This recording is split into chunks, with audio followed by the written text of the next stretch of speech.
Bonjour, c'est Yahya Fall, secrétaire général national du QSAMS Authentique.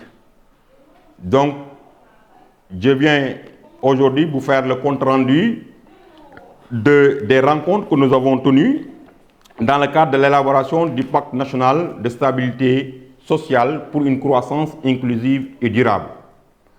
Alors, au début, il y a eu des incompréhensions, il y a eu un peu ce qu'on appelle le boycott du G7, qui est dû à quoi? À la non-convocation des syndicats les plus représentatifs du secteur de l'éducation et de la formation. Et nous avons pris nos responsabilités pour dire au gouvernement que ce pacte que vous élaborez sans les enseignants, les syndicats les plus représentatifs, ne saurait être reconnu par le secteur de l'éducation et de la formation. C'est pour cela que le ministère du Travail a reconnu ses erreurs et a convoqué les syndicats du G7 au niveau des résidences Mamoun du 7 au 10 pour réfléchir en ce qui concerne le secteur de l'éducation et de la formation. Et durant ces ateliers de formation, nous avons mis dans le panier un certain nombre de points qui vraiment constituent des points vraiment très importants pour vraiment régler le problème du secteur de l'éducation et de la formation. Nous avons adressé au gouvernement des questions liées à la digitalisation des actes, au parachèvement de l'immatriculation des PC et des MC à l'IPRES, au relèvement du budget du préscolaire, à l'accès à l'imputation pour les enseignants décisionnaires. Donc pour les décisionnaires, nous avons demandé à l'État d'aller vers la signature rapide des deux décrets, le décret 74-347 et le décret 2006-392, et aussi à revoir le système de retraite. Et sur le plan des statuts et de la carrière, et d'aller vers vraiment la formation des PC endurcis, la formation des chargés de cours, la formation des professeurs de philosophie détenteurs de diplômes de sociologie, mais aussi l'organisation annuelle des passerelles professionnelles pour permettre à nos camarades de pouvoir vraiment bénéficier d'une promotion dans leur carrière. Et je précise que les passerelles professionnelles n'étaient pas au concours en réalité. Les passerelles professionnelles ont été créées dans le but de promouvoir vraiment l'accès à un autre corps des enseignants chevronnés qui ont fait 10 ans dans les établissements comme les collèges, de valoriser leurs acquis de l'expérience. Donc par simple inspection, ces vaillants soldats qui ont fait leur preuve dans le moyen peuvent vraiment prétendre à accéder au secondaire. C'était ça, mais ce n'était pas des concours. Nous avons adressé la question de la rémunération. Donc pour vraiment la réforme du système de rémunération et aussi l'arrêt de la surimposition sur le rappel ainsi que le paiement de la dette due aux enseignants. Donc nous avons vu et aussi le respect des accords, de tous les accords, notamment dans le domaine de l'habitat social avec le règlement de tous les protocoles par rapport à l'habitat et aussi l'attribution de parcelles aux syndicats non attributaires. À ces questions adressées au gouvernement, le gouvernement a pris des engagements.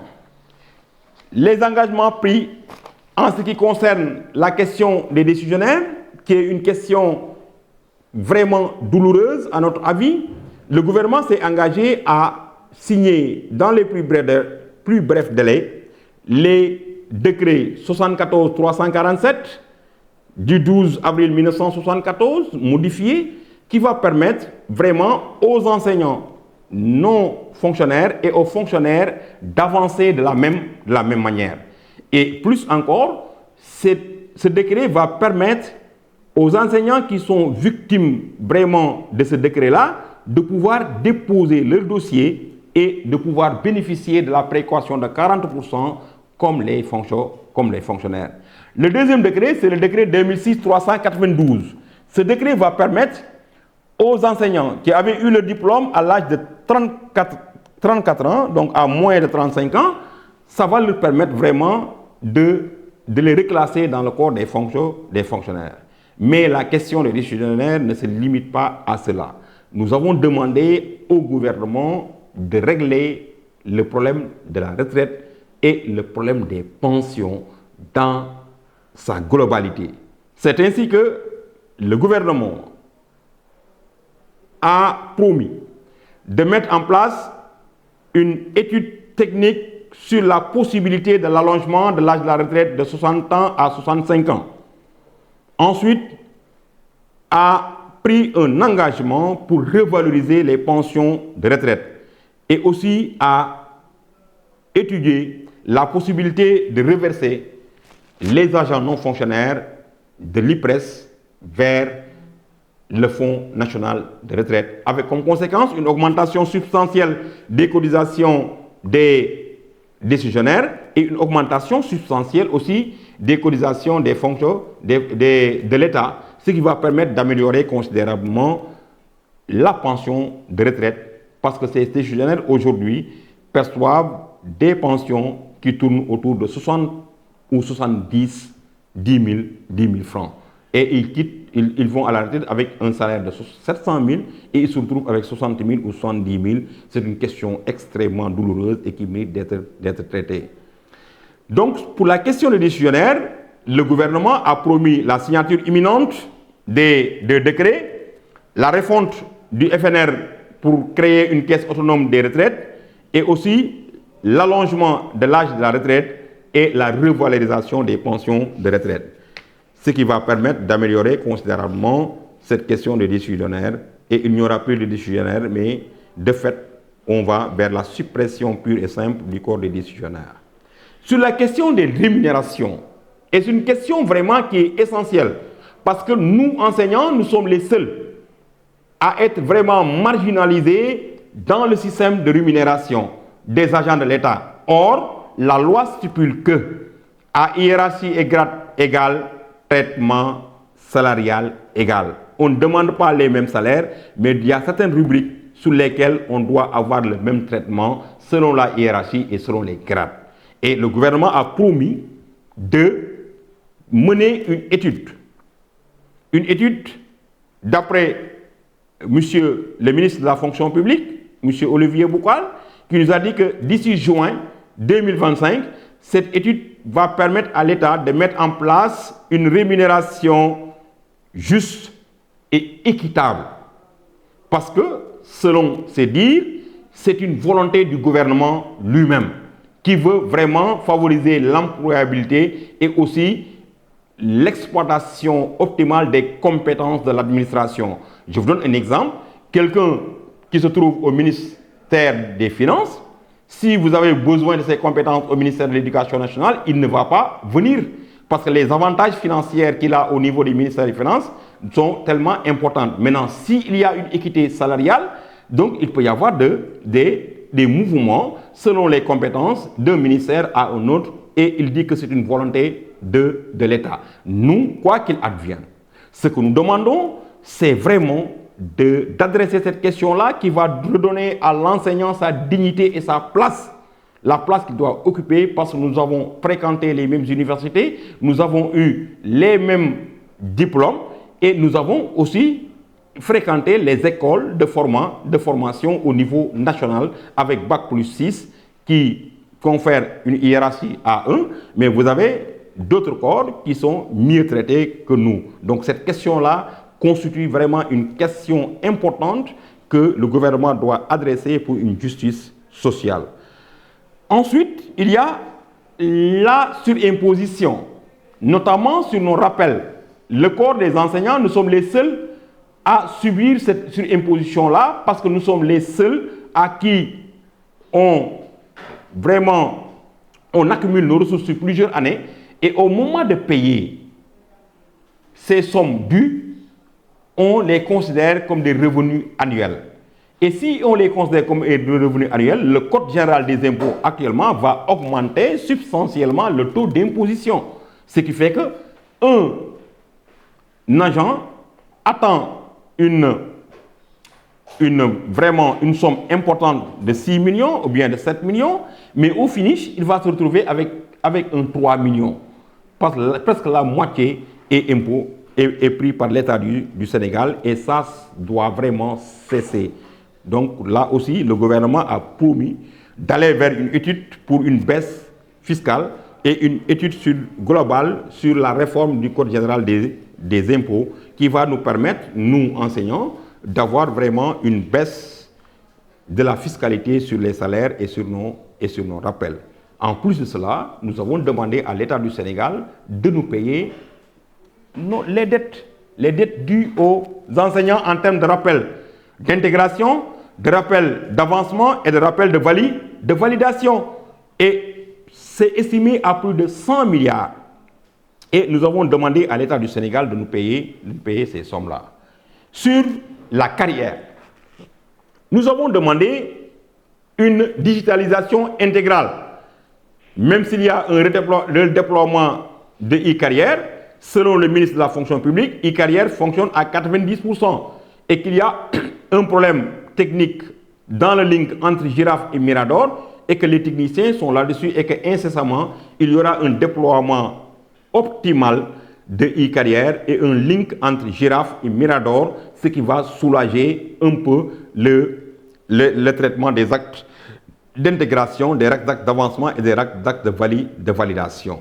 Et nous avons aussi adressé des lenteurs administratives. Actuellement, au niveau du ministère de la fonction publique, il y a un retour des rejets massifs, des rejets internes. Donc, dû tout simplement à une non prise en charge optimale des dossiers des enseignants, un traitement diligent.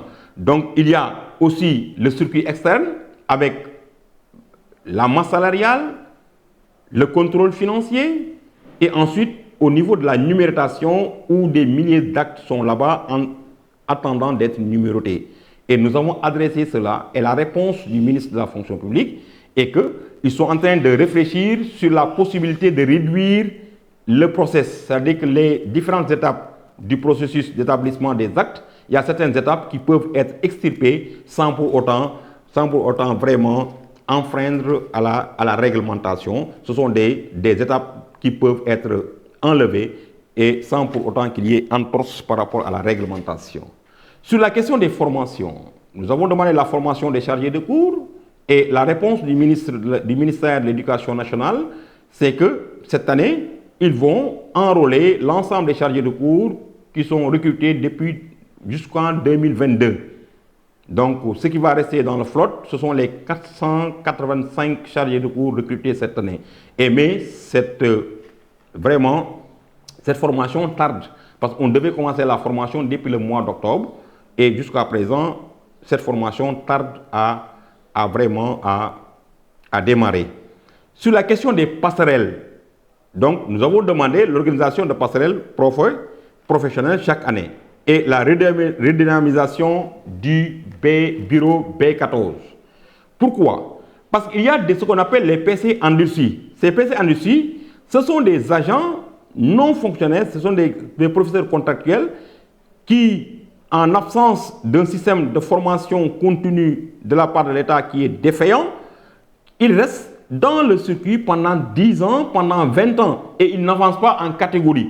Alors, en attendant que ces PC et ces MC soient formés, il faut redynamiser le bureau B14 pour la tenue des commissions d'avancement des professeurs contractuels et des maîtres contractuels. Et nous avons vraiment l'assurance du ministère de la fonction publique pour la redynamisation cette année, en 2025, de cette commission du B14 qui va permettre à nos camarades d'avancer normalement, ainsi que le reversement des MEPS et la formation de tous les MEPS en une seule fois au niveau du CNEPS de Thiès.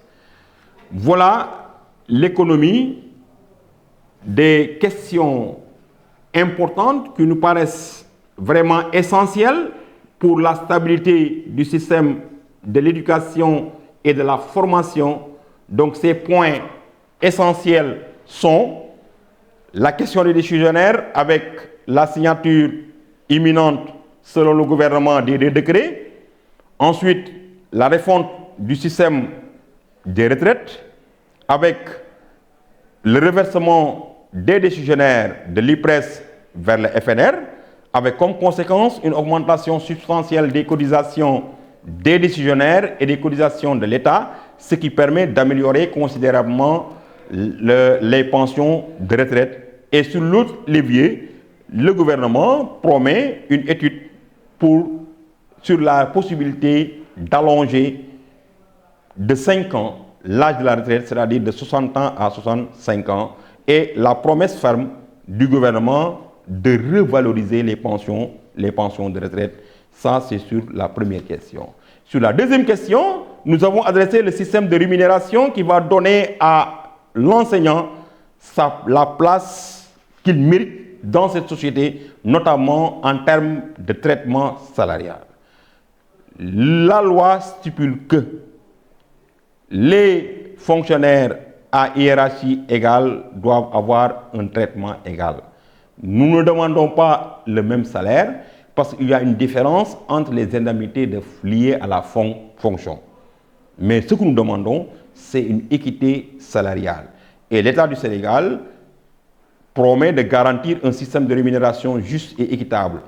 Et la réponse servie par M. Olivier Bokkal, c'est d'aller d'ici le mois de juin à une étude qui va permettre d'adresser la question des rémunérations dans sa globalité pour qu'il y ait une équité salariale. Donc un traitement salarial juste et équitable. Sur la question de ce qu'on appelle la baisse des impôts sur les salaires, sur les rappels notamment, le gouvernement promet une baisse de la fiscalité sur les salaires et aussi une rédimension du dialogue social en respectant l'arrêté portant sur les élections de représentativité syndicale dans le secteur de l'éducation et de la formation, la redynamisation du dialogue social avec des rencontres sectorielles avec les ministres et des rencontres au niveau central avec le Premier ministre et le Président de la République et la mise en place d'un comité de pilotage qui va assurer le suivi, évaluation et la promesse de respecter l'ensemble des accords. Voilà, chers camarades, l'économie des discussions que nous avons, les attentes de la partie syndicale et les réponses données par l'État du Sénégal. Voilà, je vous remercie. Merci.